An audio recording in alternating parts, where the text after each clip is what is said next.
اعوذ باللہ من الشیطان الرجیم بسم اللہ الرحمن الرحیم۔ ارشاد ہوا وَيَسْأَلُونَكَ عَنِ الْمَحِيضِ، اور اے نبی صلی اللہ علیہ وسلم آپ سے حالت حیض کے بارے میں سوال کرتے ہیں۔ یہ خواتین کے مخصوص ایام کا معاملہ اور یہ حیض کا آ جانا ایک فطری معاملہ ہے، اس کے بارے میں سوال۔ قُلْ هُوَ أَذًى، اے نبی علیہ السلام آپ فرما دیجئے وہ ایک گندگی ہے، ایک ناپاکی کا معاملہ تو ہو جاتا ہے اور ایک تکلیف کا معاملہ بھی ہوتا ہے۔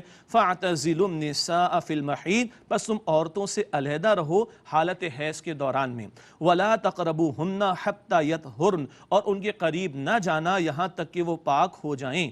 لیکن جان لیجئے اس سے مراد کیا ہے، وہ جو زوجین کا بالآخر تعلق قائم ہوتا ہے وہ تعلق قائم کرنا منع ہے، ورنہ وہ ساتھ کھا سکتے ہیں، پی سکتے ہیں، بیٹھ سکتے ہیں، سو سکتے ہیں۔ یہ دنیا کے دیگر مذاہب میں انتہا پسندی کا معاملہ کہ ان ایام میں عورت کو اچھو سمجھ لیا جاتا تھا، ہمارا دین اس سے روکتا ہے، ہمارا دین تو دین فطرت ہے۔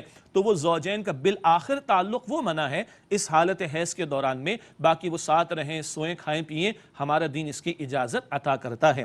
فَإِذَا تَطَهَّرْنَ فَأْتُوهُنَّ مِنْ حَيْثُ أَمَرَكُمُ اللَّهُ، پس جب وہ پاک ہو جائیں تو تم ان کے پاس آؤ جہاں سے اللہ سبحانہ وتعالی نے تمہیں حکم دیا ہے۔ اب پاکیزہ ہو گئی ہیں وہ خواتین تو اب وہ مباشرت کا تعلق قائم ہو سکتا ہے، وہ صحبت اختیار کی جا سکتی ہے، اور جو فطری طریقہ اللہ نے ودیعت کیا انسان کو سکھایا وہ طریقہ اختیار کیا جائے، اس کی حکمت آگے بیان بھی ہو رہی ہے۔ اگلا حصہ آیت کریمہ کا بڑا پیارا، مزید بڑا پیارا، کس تعلق سے؟ فرمایا ان اللہ یحب التوابین، بے شک اللہ تعالی توبہ کرنے والوں کو پسند فرماتا ہے، وَيُحِبُّ الْمُتَطَهِّرِينَ، اور اللہ سبحانہ وتعالی خوب پاکیزگی اختیار کرنے والوں کو پسند فرماتا ہے۔ سبحان اللہ، ظاہر کی بھی پاکیزگی اختیار کرنی چاہیے اور باطن کی بھی پاکیزگی اختیار کرنی چاہیے۔ ظاہر کی پاکیزگی کے لیے جسم کو صاف رکھتے ہیں، لباس کو صاف رکھتے ہیں اور ماحول کو صاف رکھتے ہیں۔ باطن کی پاکیزگی کے لیے گناہوں سے بھی بچنا چاہیے، اور اگر گناہوں کی کوئی کدورت آ گئی ہے یا کوئی کہیے کہ آلودگی آ گئی ہے تو توبہ کا دروازہ کھلا ہوا ہے۔ اور توبہ کیا ہے؟ بڑا خوبصورت جملہ، یہ روح کا غسل ہے، روح کو پاک کرنے کا بہت بڑا ذریعہ ہے۔ تو اللہ کن کو پسند فرماتا ہے؟ توبہ کرنے والوں کو، یہ باطن کی پاکیزگی پہلے، اور اللہ کن کو پسند فرماتا ہے؟ جو خوب پاکیزگی اختیار کرنے والے ہوں۔ دنیا صرف ظاہر کی پاکیزگی کی بات کرتی ہے، اللہ سبحانہ وتعالی ظاہر اور باطن دونوں کی پاکیزگی کی ہمیں تعلیم دیتا ہے۔ نساؤکم حرث لکم، تمہاری بیویاں تمہارے لیے کھیتیاں ہیں۔ بڑا پیارا جملہ اللہ نے عطا فرمایا، فَأْتُوا حَرْثَكُمْ أَنَّا شِئْتُمْ، پس تم اپنی کھیتی میں آؤ جہاں سے چاہو، وَقَدِّمُوا لِأَنفُسِكُمْ، اور اپنے لیے آگے بھیجو، یعنی آئندہ کی تدبیر کرو۔ بھئی کھیتی کس لیے انسان لگاتا ہے؟ بیج ڈالتا ہے ایک فصل کے حصول کے لیے۔ یہ انداز اللہ تعالیٰ نے اختیار کیا، تمہاری بیویاں تمہارے لیے کھیتیاں ہیں، ان سے لطف اندوز ہو، تعلق قائم کرو، لیکن آئندہ کی فکر کرو۔ یہ کیا ہے؟ اولاد کے حصول کی طرف اشارہ۔ تو اب تعلق کا وہ فطری طریقہ اس کی طرف توجہ دلائی جا رہی ہے کہ جس کے نتیجے میں اولاد کا حصول بھی پیش نظر رہے۔ دین اولاد کے حصول کی طرف توجہ دلاتا ہے۔ وہ جو رمضان شریف والا روزوں والا رکوع نے پڑھا تھا اس میں بھی ذکر آیا تھا، 23ویں رکوع میں البقرہ میں، یہاں بھی اشارہ آ گیا۔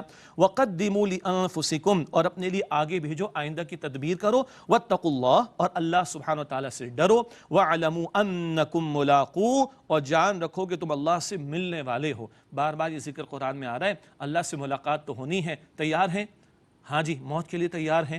اللہ اکبر، موت آئے گی تبھی تو اللہ سے ملاقات ہوگی۔ اللہ ہمیں یقین عطا فرمائے اور تیار رہنے کی توفیق عطا فرمائے۔ وبشر المؤمنین، اور اے نبی صلی اللہ علیہ وسلم ایمان والوں کو بشارت دے دیجئے۔ وَلَا تَجْعَلُوا اللَّهَ عُرْضَةً لِأَيْمَانِكُمْ، اور اپنی قسموں کے لیے اللہ سبحانہ وتعالی کے نام کو آڑ نہ بناؤ۔ أَن تَبَرُّوا وَتَتَّقُوا وَتُصْلِحُوا بَيْنَ النَّاسِ، کہ تم حسن سلوک اور پرہیزگاری اور لوگوں کے درمیان صلح کرانے سے باز رہو۔ کبھی کوئی مسئلہ پیش آ جاتا ہے، کسی کے برے رویے سے آدمی متاثر ہو کر کہتا ہے اللہ کی قسم آئندہ میں یہ فلاں نیکی کا کام نہیں کروں گا۔ دو افراد کے درمیان صلح کرانے کی کوشش کی، آگے سے انہوں نے کامنٹس پاس کرنا شروع کر دیے، میرے باپ کی توبہ جو میں آئندہ ان کے درمیان صلح کراؤں۔ نہ نہ نہ نہ نہ، ایسی بات نہ کرو کہ تم نیکی کا کام نہیں کرو گے اور تم اصلاح کا کام نہیں کرو گے، تم خیر کا کام نہیں کرو گے، حسن سلوک نہیں کرو گے، ایسی کوئی اللہ تعالیٰ کی قسم نہ کھاؤ، اس سے روکا گیا ہے۔ واللہ سمیع علیم، اور اللہ سبحانہ وتعالی خوب سننے والا، خوب علم رکھنے والا ہے۔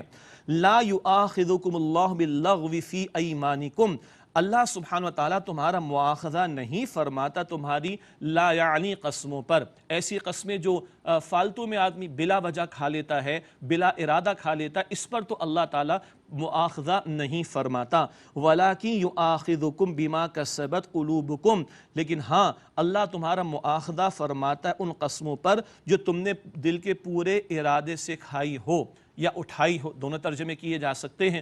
تو بلا وجہ اور بلا ضرورت اور ویسے آدمی قسمیں کھاتا ہے یہ تو درست ہے بھی نہیں، لیکن اس میں مؤاخذہ نہیں۔ جو دل کے ارادے سے آدمی قسم اٹھاتا ہے اس پر مؤاخذہ ہوتا ہے۔ سورۃ المائدہ میں کچھ ذکر آئے گا انشاءاللہ، آیت 89 میں قسم اٹھا لی اور اس کو توڑنا پڑ گیا تو کفارہ بھی دینا پڑے گا، یہ تفصیلات بعد میں انشاءاللہ ہم پڑھیں گے۔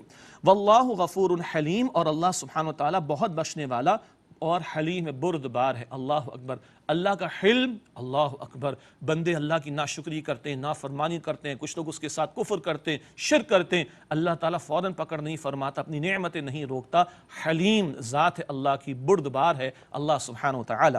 اب عورتوں کے تعلق سے خاص معاملہ بیان ہو رہا ہے اور گھریلو زندگی کے بارے میں اور ہدایات بھی آ رہی ہیں۔ ایک خاص قسم جس کو ایلا کہا جاتا ہے ٹرمینالوجی کے طور پر، وہ تو آپ تفاسیر میں مطالعہ کریں گے اور علماء سے بھی سیکھیں گے۔ ایک خاص قسم کا تذکرہ، للذین یؤلون من نسائہم تربص 4 اشہر، ان لوگوں کے لیے جو اپنی عورتوں کے پاس نہ جانے کی قسم کھاتے ہیں، انتظار کرنا ہے 4 مہینے۔ فَإِن فَاءُوا، پھر اگر وہ رجوع کر لیں، فَإِنَّ اللَّهَ غَفُورٌ رَحِيمٌ، تو بے شک اللہ تعالیٰ بہت بخشنے والا، نہایت رحم فرمانے والا ہے۔ یہ عربوں کا معاملہ تھا، قسم کھا لیا کرتے تھے کہ بس بیوی سے تعلق قائم نہیں کریں گے۔ دماغ خراب ہو گیا ہے، اس بیچاری کو لٹکتا چھوڑ دو گے تم؟ اللہ تعالیٰ نے 4 مہینے کی پابندی لگا دی۔ قسم اٹھا لی ہے کہ بیوی سے تعلق قائم نہیں کرو گے تو 4 مہینے کا معاملہ میکسیمم ہے، اس کے اندر رجوع کر لیا تو چلو قسم کا کفارہ ادا کرنا ہوگا۔ قسم کا کفارہ المائدہ آیت 89 میں آئے گا انشاءاللہ، اور رجوع کر سکتے ہو۔ 4 مہینے گزر جائیں تو پھر اس بیوی کو، اب اس عورت کو یہ اختیار ہوگا کہیں اور نکاح کرنا چاہے تو کر سکتی ہے۔